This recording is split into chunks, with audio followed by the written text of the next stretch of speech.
Welcome back to the CEO PauseCast. I hope you caught last week's episode on the 3 G's of purpose. The gifts you have, the grow that you're hopefully growing and developing, and then when you give that to people, what difference does it make? So if you haven't listened to that, just go back to last week's episode. Now, today I'm going to share my purpose with you. Now, be aware, people do not need to hear our purpose statement. In fact, when they do, it sometimes sounds trivial or superficial or self-serving even. So people don't need to hear it. They do need to experience it. They need to see it come through you and hopefully touch their lives. So don't worry about the purpose statement and how it sounds to others. Care about how it inspires you to be it, and then do your best to be it with and for others. And some days we do that better, and some days a heck of a lot worse, but it's our aspiration of bringing forward the best of ourselves and the growing edge to serve others.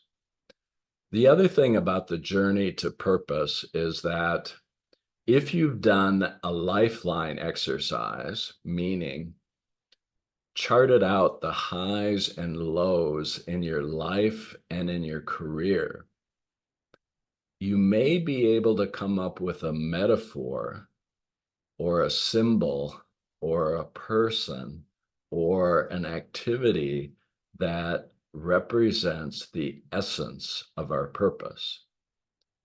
And in mine, there is a metaphor, and the metaphor is dancing. Now, I've never been known to be a great dancer, but that's really not the issue. I love to dance. I find it liberating and fun, even if it's poorly done.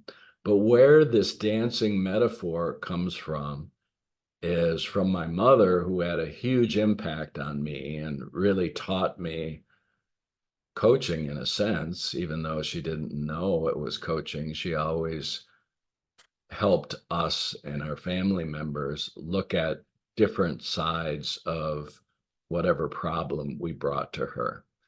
So we really respected her. She had an amazing amount of credibility and attention from us. We'd actually fight to be alone with her to brainstorm things.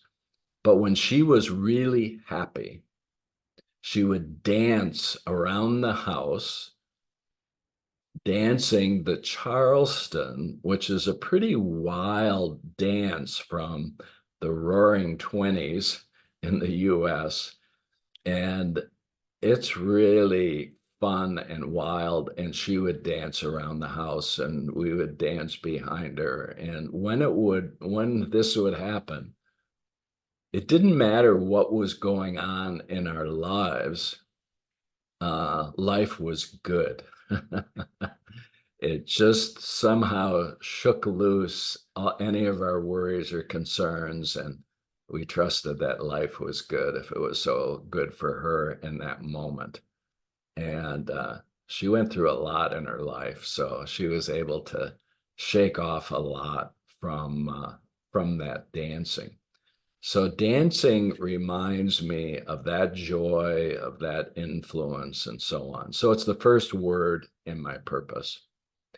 And dancing is followed by the word together, which is my big grow.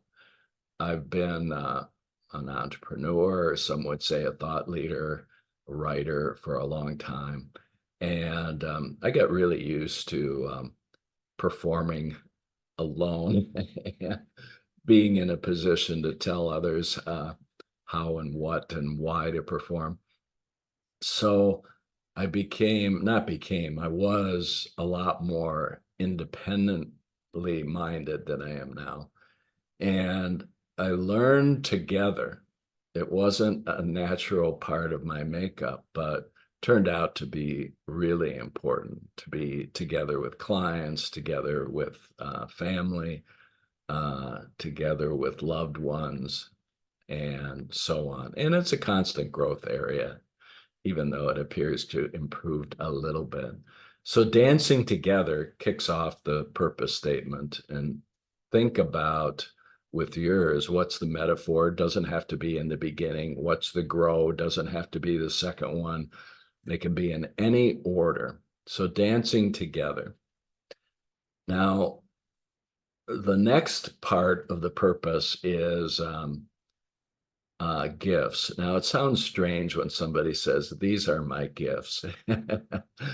It sounds kind of arrogant and self-centered, but it takes a lot of authenticity not to only admit what we don't have, but to admit and claim what we do have.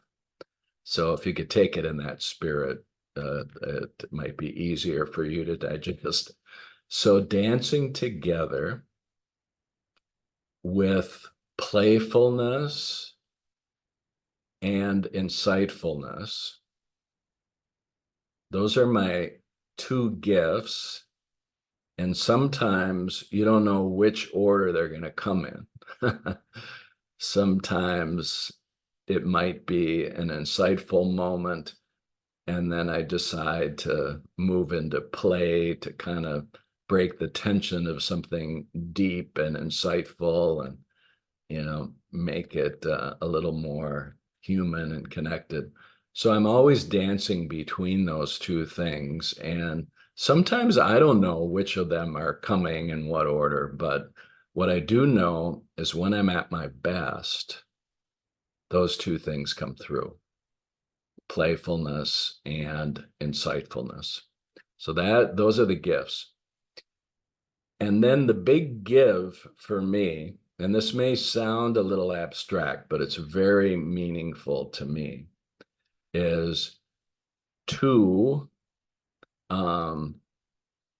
to grow beyond. Okay. Now that sounds weird, but I've always been motivated to grow beyond psychology, spirituality. As a young kid, I started meditating. And I've always been interested, well, what's beyond all of this? What's next? And that led to psychology and led to different businesses I've had and led to this time with Korn Ferry. And our group is dedicated to helping very experienced people, CEOs and successors and next gen leaders, to grow beyond. And that's the thing I'm endlessly fascinated with and endlessly dedicated to serve, learn about, and give it to others. So I hope the 3Gs comes to life a little bit. And let me just articulate as an ending the whole purpose. So dancing together with playfulness and inspiration to grow beyond. See you next week, and I hope you progress with your purpose statement between now and then. Take care. Bye.